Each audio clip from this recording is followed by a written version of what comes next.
La scène se joue dans le silence de ton esprit. Le téléphone vibre sur la table en bois sombre, un message d'elle. La question est posée, innocente, presque anodine. Chérie, ça te dérange si on annule ce soir? Mes amis improvisent une sortie. Tu as ce match avec tes amis, prévu depuis des semaines, un pacte, un rituel, mais sa voix, même en texte, est si douce, si persuasive. Et tu réponds, pas de problème mon amour, amuse-toi bien.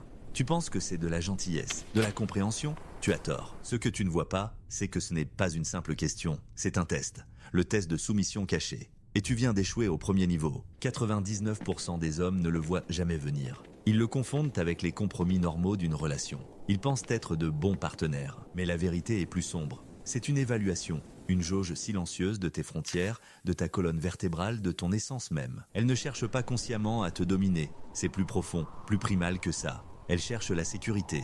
Elle cherche un mur, un rocher inébranlable. Et pour savoir si un mur est solide, que fait-on?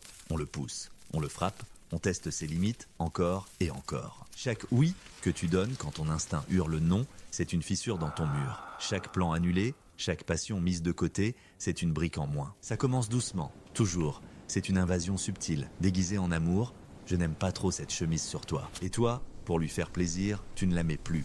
Tu penses que c'est un petit sacrifice. Un geste anodin. Tu ne réalises pas que tu viens de lui donner la permission de redessiner tes contours, de sculpter l'homme que tu es en l'homme qu'elle voudrait que tu sois. Ensuite, ce sont tes amis. Ils ont une mauvaise influence sur toi. Tu es tellement plus calme et agréable quand tu n'es qu'avec moi. La flatterie est l'arme la plus douce et la plus mortelle. Elle enrobe le poison de miel et tu le bois encore et encore. Chaque ami que tu laisses partir est un miroir en moins pour te voir tel que tu es vraiment. Bientôt, le seul reflet que tu auras sera celui qu'elle te renvoie. C'est l'histoire d'Arthur. Arthur était un homme bon, gentil, aimant. Il pensait que l'amour signifiait une absence totale de conflit. Quand il a rencontré Elara, il a cru avoir trouvé son âme sœur. Elle était passionnée, pleine de vie, avec des opinions bien arrêtées. Au début, c'était sa passion pour la moto qui a été visée. « C'est si dangereux, Arthur, j'ai peur pour toi. » Il a cessé d'en faire. Pour la rassurer. Puis ce fut son groupe de musique. « C'est un passe-temps d'adolescent, non ? On devrait se concentrer sur notre avenir. » Arthur a rangé sa guitare. Pour leur avenir, chaque concession était un sacrifice sur l'autel de leur amour, c'est ce qu'ils se disaient, mais ce n'était pas de l'amour. C'était une érosion, lente, implacable. Il ne devenait pas un meilleur partenaire, il disparaissait. Le point de rupture arriva un mardi soir. Un mardi soir ordinaire et gris. Ses amis l'avaient appelé, une urgence. L'un d'eux avait eu un accident. Il a attrapé ses clés, prêt à partir. Et Lara s'est mise devant la porte. « Tu ne vas pas me laisser seul, n'est-ce pas? J'ai fait ce plat que tu aimes. » Son ton n'était pas autoritaire. Il était fragile, celui d'une enfant effrayée.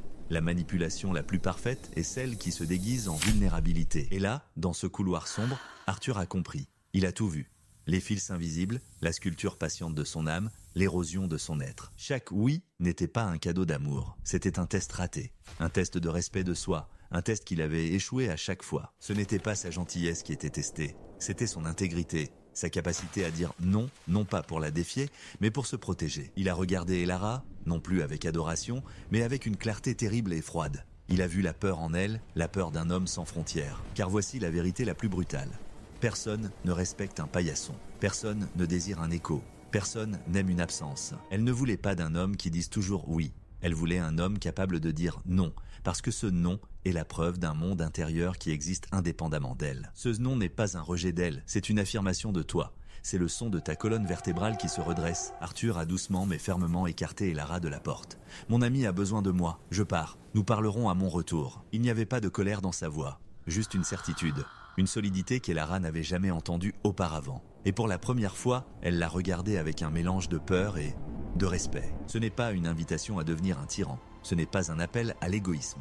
C'est un appel à l'intégrité. Tes passions, tes amis, tes principes ne sont pas des options négociables. Ce sont les piliers qui soutiennent le temple de ton identité. Si tu laisses quelqu'un les démolir un par un, ne sois pas surpris quand le toit entier s'effondre sur ta tête. Le paradoxe est cruel, mais essentiel. Pour être un bon partenaire, tu dois d'abord être un individu complet. Un homme qui se possède lui-même. Elle ne teste pas ta capacité à lui obéir. Elle teste si tu es digne de confiance. Et on ne peut pas faire confiance à un homme qui se trahit lui-même pour plaire. Alors, la prochaine fois qu'une question anodine est posée, écoute. Écoute vraiment. Pas seulement ces mots, mais le murmure de ton propre instinct. Si un oui te coûte un morceau de ton âme, la seule réponse acceptable est un non calme, ferme et sans excuse. Ce n'est pas la fin de la relation. C'est le début d'une relation basée sur le respect. Le respect d'elle pour toi. Et plus important encore, le respect de toi pour toi-même. Arrête de chercher à être l'homme qu'elle veut. deviens l'homme que tu respectes et observe comment le monde et elle réagissent.